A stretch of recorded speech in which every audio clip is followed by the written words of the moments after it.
Hey, what's up? Forgot word password? Can't open password protected Word? This video will show you how to recover word password with PassFab for Word. You can get this software by clicking the link in the description.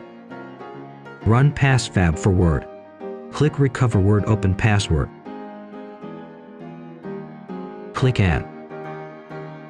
Select your locked Word document.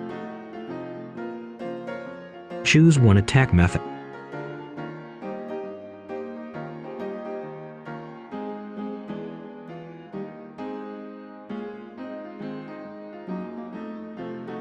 Click Start. Wait for a while.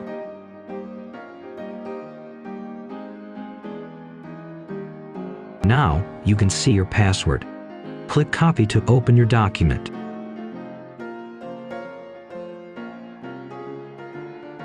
Right-click and paste the password.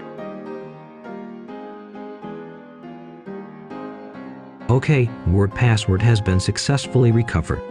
That's all for today. If you think this video is helpful, please give us a big thumbs up. See you in the next video.